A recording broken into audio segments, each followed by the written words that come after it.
Video presented by Lazy Boy Foundation.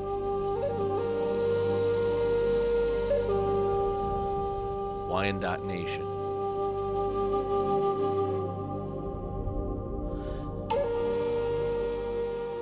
National Park Service. River Raisin National Battlefield Park Foundation.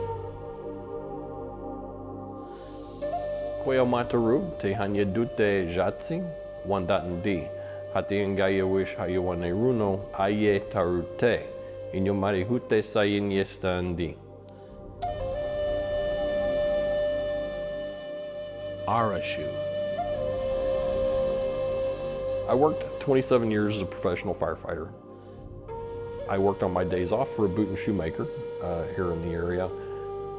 My favorite thing was to go wander the woods wearing moccasins and just how quiet can I go, and actually sneak up on the deer. ArahŠuÚ is the Wyandotte word for moccasin.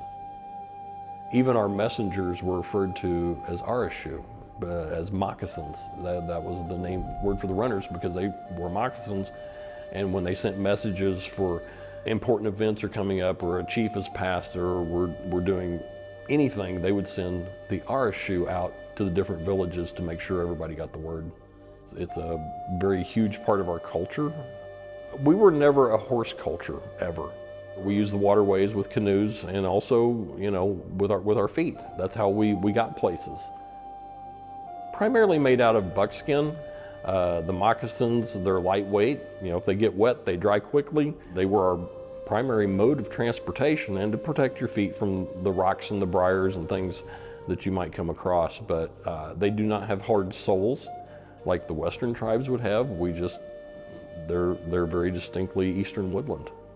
They're easy to make, so if you are on a hunting trip or a war party or something like that, you could easily make a new pair. The Ohio Moccasin.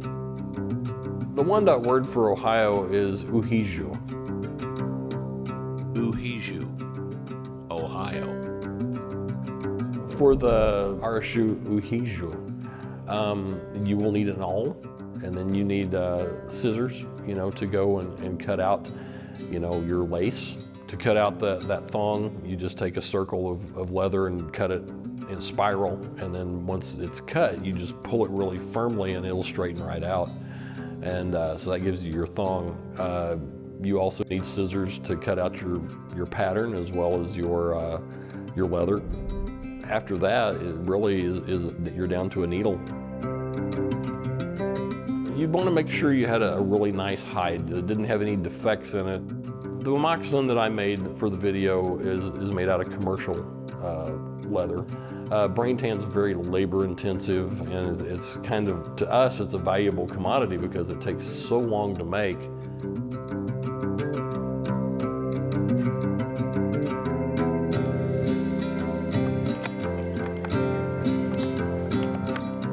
Our word for deer is skinotto. Sinew are the tendons from the deer, or ligaments that help the muscles move, the bones to actually move and walk. You have to just carefully cut them out, and whenever you're butchering the deer, you make sure and save that because you don't waste anything. You can't afford to. When I use artificial sinew, as I did in the pair that we made today, I like to take a lighter and melt it. It's nylon. Real sinew is great to work with, but to get it ready to go, you have to chew it. You just put it in your mouth and chew on it until it's nice and soft, and then you just thread up a needle and you can sew right along with it. Waxing thread, it lubricates it, and that's great for what we're using now. Also, because it's tacky, it also kind of locks it in. We do know that they had a string to tighten. Well, that also serves another purpose when you're making them, is you'll actually go and pucker the toe by running that leather, a thong through there, weaving it back and forth, and then you gather your toe up at that point. And then once that is done, you will stitch that to close it up. When you put your foot into the toe, once it's closed, you go ahead and make a mark, and then you cut the back to where it will actually go around the back of the foot.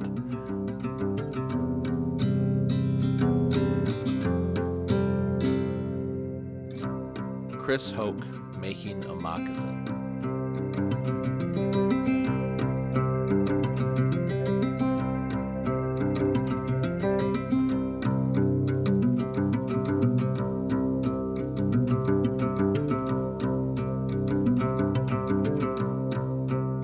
I add the flap after the fact because it's just a lot better. It's more efficient with your leather, and also if you do bead or quill work on it, you want to make sure that that is on there and can be removed and put on another pair of moccasins without having to actually cut the flap itself.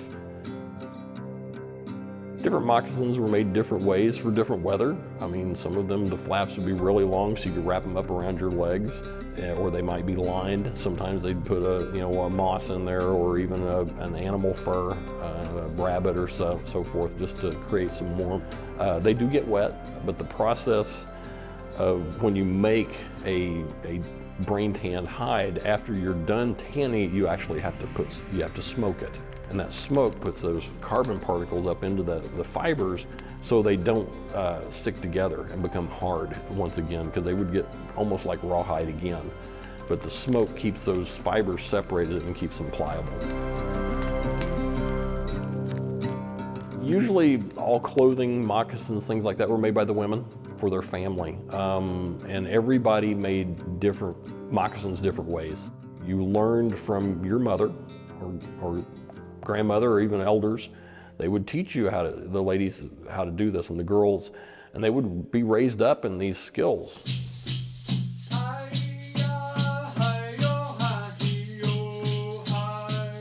Ceremonial moccasins, which we still have around, are things, for dancing. We still have those because they were special. They weren't every day. They might use quill work, porcupine quills, when we were up in Michigan and even Canada and Ohio.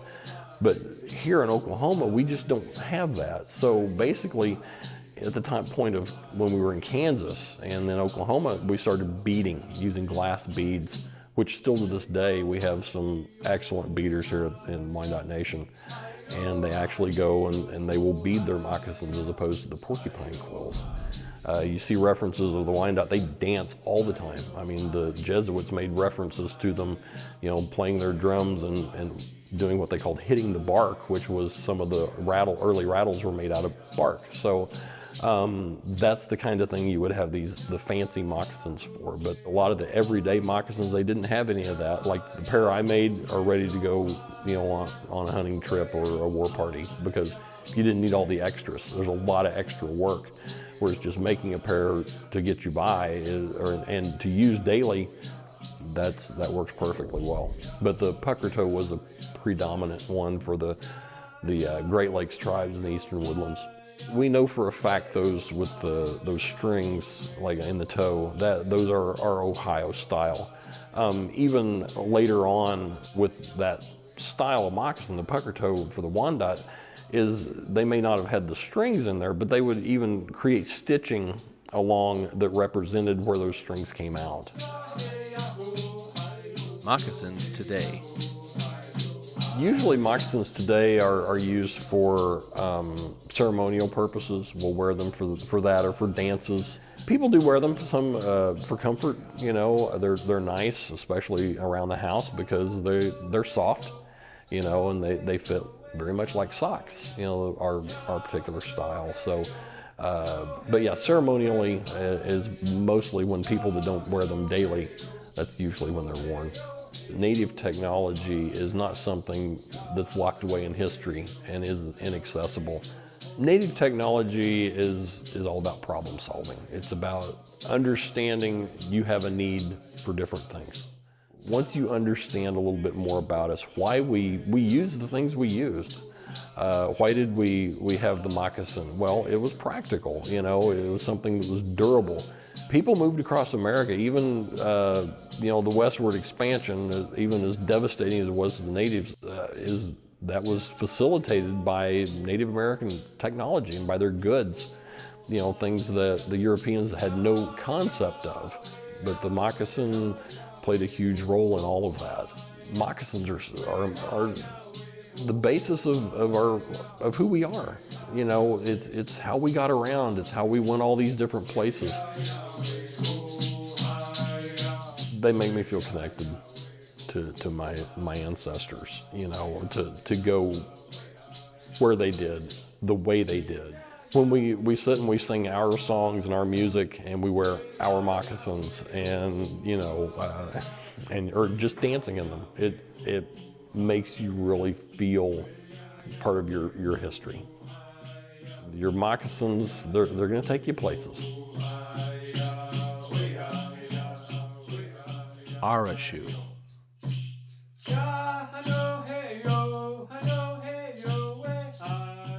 Credits